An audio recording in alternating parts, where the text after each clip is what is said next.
প্ৰিয় বন্ধু-বান্ধৱীসকল, আপুনি বাৰে বাৰে শত্ৰুৰ বাধাৰ দ্বাৰা অশান্তিত আছে নেকি? আপোনাৰ এনেকুৱা কোনো দুশ্মন আছে নেকি যিয়ে মনে মনে অহিত কৰি আছে বা বাৰে বাৰে আপোনাৰ জীৱনত বাধাৰ সৃষ্টি কৰি আছে, যিয়ে কিবা অদৃশ্য শক্তিৰ সংকেত দিয়ে? তেন্তে শুনক, আজি আমি আপোনালোকক জনাওঁ যে এটা এনেকুৱা গুপ্ত আৰু তান্ত্ৰিক ৰহস্য যাৰ বিষয়ে কেৱল গুপ্ত সাধনা কৰা অঘৰীসকলৰ বাণীত থাকে। হয় বন্ধুসকল, আপোনাৰ সোঁহাতৰ তলুৱাত এই তিনিটা বস্তু লৈ আপোনাৰ ওপৰেৰে 7 বাৰ ঘূৰাওক আৰু 7 বাৰ ঘূৰোৱাৰ পাছত এইখিনি কেৱল এই ঠাইত পেলাই দিয়ক। আপোনাৰ শত্ৰু সম্পূৰ্ণৰূপে বৰবাদ হৈ পৰিব। আপোনাৰ শত্ৰু সেই লাইকতে নাথাকিব যিয়ে আপোনাৰ ওপৰত কিবা ক্ৰিয়া কৰাব পাৰিব। তেন্তে বন্ধুসকল, যদি আপুনিও শত্ৰুৰ কাৰণে বহুত অশান্তিত আছে আৰু শত্ৰুৱে আপোনাক বহু বেছি অশান্তি কৰি আছে, বহু বেছি কষ্ট দি আছে, আপোনাৰ প্ৰত্যেকটো কামতে বাধাৰ সৃষ্টি কৰি আছে, আপোনাৰ সম্পত্তি কাঢ়িব বিচাৰিছে, আপোনাৰ ঘৰৰ মহিলাসকলৰ ওপৰত বেয়া নজৰ দি আছে, আপোনাৰ ধান্দা বন্ধ কৰি দিছে, আৰু যদি আপুনি ক'ৰবালৈ যায় মানে চাকৰি বা ব্যৱসায়লৈ, তেন্তে সেই ঠাইত বছৰ সন্মুখত শত্ৰুৱে আপোনাক তলত পেলাবলৈ চেষ্টা কৰি আছে, বা সন্মুখৰ পৰা আহি পইচাৰ ডিমাণ্ড কৰে, বা শত্ৰুৱে আপোনাক ইমানেই বেছি অশান্তি কৰিছে যে যদি আপুনি যিকোনো কাৰ্য কৰে তেন্তে সেই সকলোবোৰ কাৰ্য ৰৈ যায়। যদি আপোনাৰ লগত এনেকুৱা হৈ আছে, তেন্তে প্ৰিয় বন্ধু-বান্ধৱীসকল, এই উপায় কেৱল আপোনাৰ বাবে হ'বলৈ গৈ আছে। সেইকাৰণে ভিডিঅ'টো শেষলৈকে অৱশ্যেই চাওক। এই উপায়টো কৰাৰ পাছত আপোনাৰ শত্ৰুৱে আপোনাৰ ওপৰত একো কৰিব নোৱাৰে, আৰু আপোনাৰ যিমানবোৰ শত্ৰু আছে, লাগিলে সেয়া 10টাই হওক, 100টাই হওক বা 1000এই নহওক কিয়, সকলো শত্ৰুৰ পৰা আপুনি ৰক্ষা পাব পাৰিব।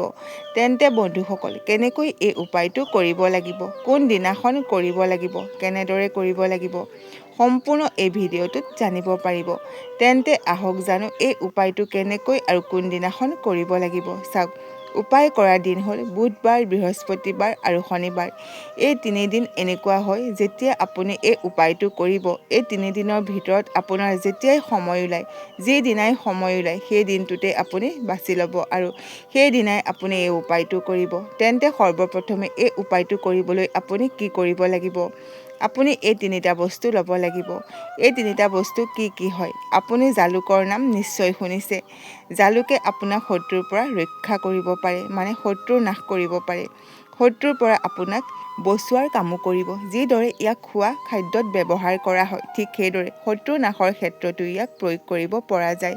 তান্ত্ৰিক লোকসকলেও ইয়াৰ প্ৰয়োগ অধিক মাত্ৰাত কৰে। দ্বিতীয় বস্তুটো হ'ল চাউল। আপুনি অখণ্ডিত চাউল ল'ব লাগিব। কিমান ল'ব লাগিব আপোনাক জনাম। তৃতীয় বস্তুটো হ'ল বগা সৰিয়হ। চাওক, বগা সৰিয়হত এনেকুৱা গুণ বিদ্যমান হৈ আছে যাৰ কাৰণে এই বগা সৰিয়হেৰে আপুনি আপোনাৰ শত্ৰুক সম্পূৰ্ণৰূপে নাশ কৰিব পাৰিব। মানে বগা সৰিয়হেৰে আপুনি আপোনাৰ শত্ৰুক নাশ কৰিব পাৰিব। বগা সৰিয়হেৰে আপুনি আপোনাৰ শত্ৰুক সম্পূৰ্ণৰূপে পৰাস্ত কৰিব পাৰিব আৰু নাইকিয়াও কৰিব পাৰিব।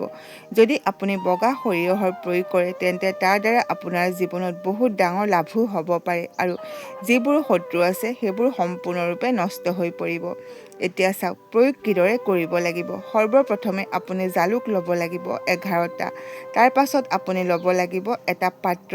সেই পাত্ৰটোত 11টা জালুক আপুনি গণি থৈ ল'ব। তাৰ পাছত কেইটামান চাউল লৈ ল'ব। চাউলৰ কোনো গণনা নাই, তথাপিও আপুনি 100টামান চাউল ল'ব পাৰে, নাইবা 1000 এটা চাউলো আপুনি ল'ব পাৰে। তাৰ পাছত অলপ সৰিয়হ লৈ ল'ব। যিমান চাউল ল'ব তাৰ দুগুণ সৰিয়হ আপুনি লৈ ল'ব। চাউল বা সৰিয়হৰ কোনো কোৱান্টিটি নাই, কোৱান্টিটি কেৱল জালুকৰ আছে। তাৰ পাছত এই তিনিওখিনি লগ কৰি আপোনাৰ সোঁহাতত লৈ লওক। প্ৰথমে আপুনি ল'ব লাগিব জালুক 11টা। জালুক আপুনি সোঁহাতত লওক, তাৰ পাছত চাউল কেইটা লওক, তাৰ পাছত সৰিয়হ কেইটা লওক। তাৰ পাছত আপুনি আপোনাৰ সোঁহাতৰ মুঠি বন্ধ কৰি লওক। মুঠি বন্ধ কৰাৰ পাছত আপোনাৰ শত্ৰুৰ ধ্যান কৰিব। আপুনি ভাবিব লাগিব আপোনাৰ শত্ৰুৰ বিষয়ে। আপোনাৰ শত্ৰুৰ বিষয়ে ভাবি আপোনাৰ ওপৰেৰে 7 বাৰ ঘূৰাব লাগিব। কিন্তু উপায়টো আপুনি ক'ত আৰু কেনেকৈ কৰিব লাগিব? উপায়টো আপুনি ঘৰতেই কৰিব লাগিব, আৰু ঘৰৰ এনেকুৱা এটা কোণাত য'ত আপোনাক কোনেও ডিষ্টাৰ্ব কৰিব নোৱাৰে। উপায়টো কৰাৰ সময়ত যাতে কোনেও নেদেখে আৰু কোনেও মাত লগাব নোৱাৰে, কিয়নো যিকোনো উপায় কৰাৰ সময়ত যদি কোনোবাই মাত লগায় বা দেখিবলৈ পায়, তেন্তে সেই উপায়ে কাম নকৰে। দ্বিতীয় কথা, এই উপায়টো আপুনি ৰাতিপুৱা নকৰিব। এই উপায়টো আপুনি ৰাতি কৰিব। যেতিয়া আপুনি শুবলৈ যাব তাৰ অলপ সময়ৰ আগতে কৰিব। আপুনি কি কৰিব লাগিব? এই তিনিওটা বস্তু হাতত লৈ প্ৰথমে 10 বা 15 ছেকেণ্ডমান চকু বন্ধ কৰি আপোনাৰ শত্ৰুৰ ধ্যান কৰিব লাগিব। আপোনাৰ যি দুশ্মন আছে তাৰ চেহেৰা আপোনাৰ চকুৰ সন্মুখলৈ আহিব লাগিব আৰু আপুনি খঙেৰে সেই দুশ্মনৰ ধ্যান কৰিব লাগিব। এইদৰে আপুনি এই উপায়টো কৰিব লাগিব। যদি আপোনাৰ গুপ্ত শত্ৰু আছে যিয়ে আপোনাক পিঠিৰ পিছৰ ফালৰ পৰা বাৰ কৰি আছে আৰু আপুনিও জানে যে পিঠিৰ পিছৰ ফালৰ পৰা বাৰ কৰা শত্ৰু বহুত বেছি বাঢ়ি গৈছে, তেন্তে আপুনি সেই ঘটনাটোক ধ্যান কৰিব লাগিব। কিয়নো শত্ৰুৰ নামটো আপুনি নাজানে, কিয়নো সেইবোৰ গুপ্ত শত্ৰু হয়। সন্মুখৰ পৰা আহি বাৰ কৰা শত্ৰু আজিকালি বহুত কম আছে। আজিকালিতো গুপ্তভাৱে শত্ৰুৱে ক্ৰিয়াকৰ্ম কৰায়, যাৰ কাৰণে আমাৰ জীৱন বেকাৰ হৈ পৰে। সেইকাৰণে আপুনি সেই বেয়া ঘটনাটো মনত পেলাব যিটো আপোনাৰ সৈতে ঘটি গৈছে, কিয়নো কেতিয়াবা সেই বেয়া ঘটনাবোৰ শত্ৰুৱে কৰাই দিয়ে তান্ত্ৰিকৰ দ্বাৰা। ধৰি লওক ৰাতি আপোনাৰ টোপনি নাহে, একদম 3মান বজাত আপোনাৰ টোপনি ভাঙি যায়, আপোনাৰ জীৱন যেন বেকাৰ হৈ গৈছে। আপোনাৰ পত্নীয়ে আপোনাৰ লগত হাই কাজিয়া কৰি থাকে, আপোনাৰ ঘৰৰ পৰিয়ালৰ লোকসকলে আপোনাৰ লগত হাই কাজিয়া কৰে, ঘৰখনত হাই কাজিয়া কৰি থাকে। হঠাতে আপোনাৰ কাম কাজ ৰৈ গ'ল, ধুনীয়াকৈ চলি আছিল বিজনেছ, কিন্তু সেই বিজনেছে এতিয়া বন্ধ হৈ পৰিছে, বা কাৰোবাৰ নজৰ এনেকুৱাকৈ আপোনাৰ ওপৰত লাগি গৈছে যে আপুনি বেমাৰত পৰি গৈছে, কাম কাজত বাধা আহি পৰিছে। যদি আপোনাৰ লগতো এনেকুৱা হৈ আছে তেন্তে এইবোৰ কি হয়? এইবোৰ সকলো গুপ্ত শত্ৰুৱে আমাৰ ওপৰত কৰি থকা তান্ত্ৰিক ক্ৰিয়া হয়, ওপৰৰ পৰা কৰা হয়, যাৰ কাৰণে আমাৰ জীৱনত আমি বহু বেছি সমস্যাৰ সন্মুখীন হওঁ।